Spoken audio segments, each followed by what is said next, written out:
Ministre. La parole est à Monsieur Bastien Lachaud pour le groupe La France Insoumise. Madame la Présidente, Monsieur le Premier ministre, le président Macron a évoqué la possibilité d'envoyer des troupes françaises en Ukraine.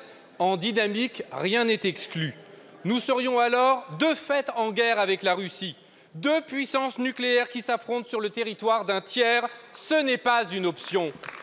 C'est une escalade incontrôlée, irresponsable et insensée qui menace gravement la paix. Le président prétend créer, je cite, de l'ambiguïté stratégique. Mais il n'est pas ambigu, il est léger, désinvolte, inconséquent, bref, irresponsable. Déjà en Suède, le président a proposé de partager la dissuasion nucléaire avec des nations européennes. Une absurdité contraire à la doctrine française qui en sape la crédibilité. Vous n'avez pas assumé. Mais maintenant, le gouvernement polonais est prêt à vous prendre au mot. Qu'allez-vous faire?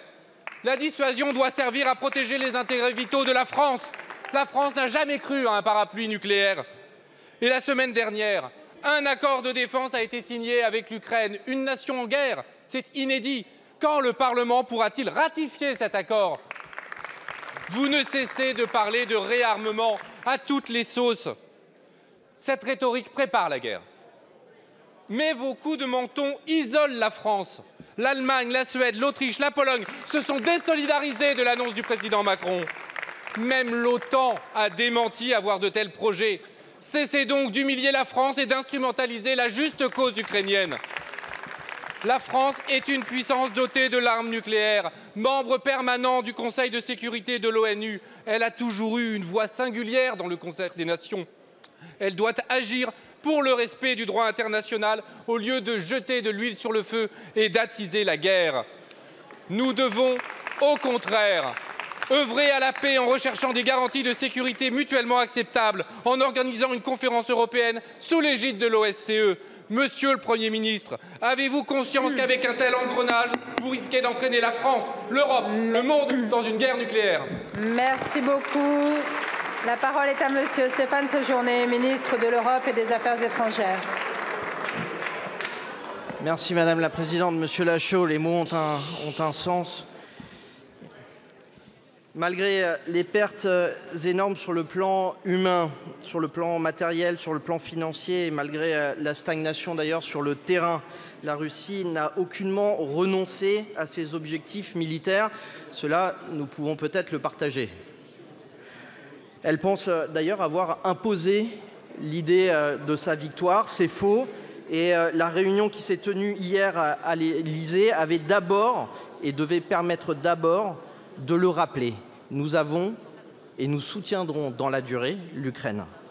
Face aux attaques russes et à la déstabilisation de l'Europe qu'elles provoquent, le soutien à l'Ukraine doit donc s'accroître. L'urgence, c'est la question de la livraison des munitions dont l'Ukraine a besoin. Il s'agissait d'avancer de manière très coordonnée pour produire plus et livrer de nouvelles capacités. Au-delà, nous devons envisager de nouvelles actions de soutien à l'Ukraine. Celles-ci doivent répondre à des besoins très précis. Je pense notamment au déminage, au cyber, à la production d'armes sur place, sur le territoire ukrainien. Certaines de ces actions, et je réponds à la question, Madame la députée, certaines de ces actions pourraient nécessiter une présence sur le territoire ukrainien sans franchir le seuil de belligérance. Rien ne doit être exclu. C'était et c'est toujours la position aujourd'hui du président de la République. Et au fond, il s'agit de dire peut-être quelques vérités. D'abord, que la Russie agresse l'Ukraine. Et ce n'est pas l'Ukraine qui agresse aujourd'hui la Russie. D'autre part, ce n'est pas à la Russie de nous dire comment nous devons aider l'Ukraine. Et puis, peut-être une vérité certaine, c'est que cette guerre peut s'arrêter à n'importe quel moment si la Russie décide de retirer ses troupes en Ukraine. Merci, Monsieur le Ministre.